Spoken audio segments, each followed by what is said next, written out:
Good morning, and welcome to Redeemer Lutheran Church. I'm Pastor Gary Lodholt.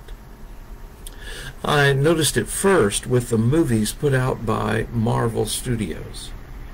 The movie would end, and you'd have this nice sense of comfort as the superheroes have won the day and all was right with the world. Then the credits would begin to roll, and most people quit watching at that point. If you were in a movie theater, people would get up and leave. If you were at home watching, you likely turned it off.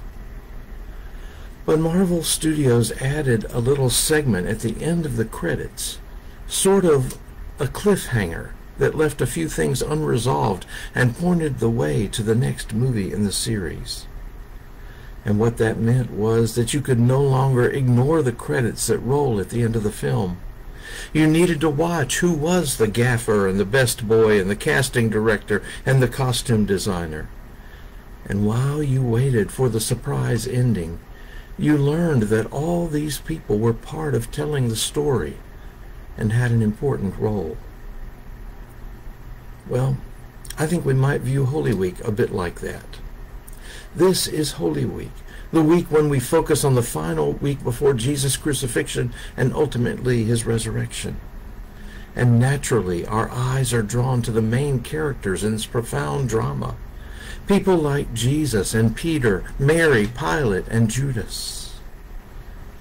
But there are also many minor characters who show up in the story.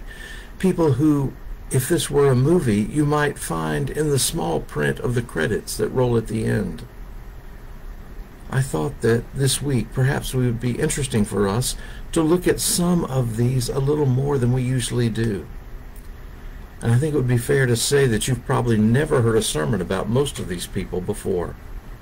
Their stories are small stories, or perhaps they are sometimes our stories too. Today we're going to begin with Annas and Herod. Let's deal with Annas first. When you read the stories of Jesus' arrest in the Garden of Gethsemane, you might notice something rather peculiar. In Matthew, Mark, and Luke, it says that they took Jesus to the high priest, a man named Caiaphas. But in the Gospel of John, it adds that they also took Jesus to see Annas first. And they knew exactly what they were doing. You see, Annas had actually been high priest before. According to Jewish law, appointment as the high priest was for life, and it was a position you were chosen for because of your devotion to God. At least until the Romans came.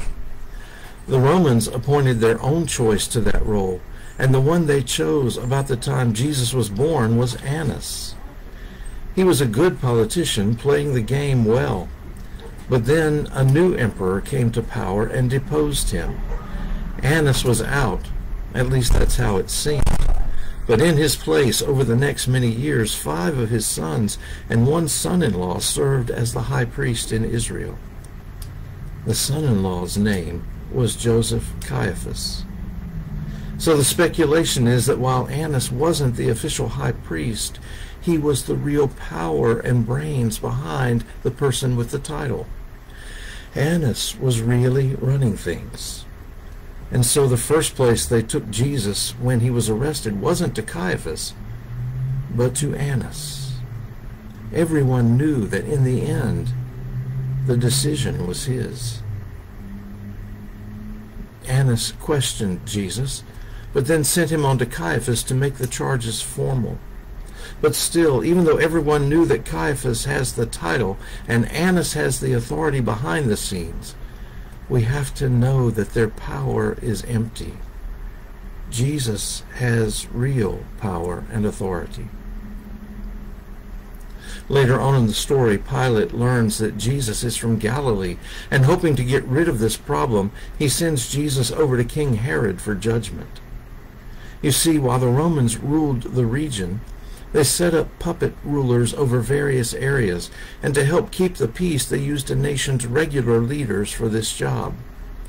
So Herod, whose family had been kings before the Romans came, was put in place to govern the region of Galilee. Interestingly, Herod was not really a Jew, but an Idumean, something of a second cousin to being Jewish. Nevertheless, he was loyal to Rome, so he ruled Galilee. Herod was excited to see Jesus. He had heard much about Jesus as a miracle worker and wanted to see one of those miracles for himself. When Jesus refused to do a miracle on command and refused to answer any of Herod's questions, Herod sent him back to Pilate for judgment. I think Herod can be instructive for some of us too.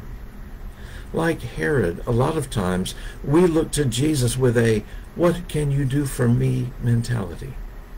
We want to see the spectacular and think we can ask or demand anything of Jesus and expect him to come through. No wonder pride is considered one of the 7 deadly sins. We are eaten up with it. Again, like Annas, Herod had some power, but like Annas, his power too was empty. As things are done to Jesus, it is Jesus who is in control. Jesus acts in love. Thanks for watching, and remember to let this day belong to God.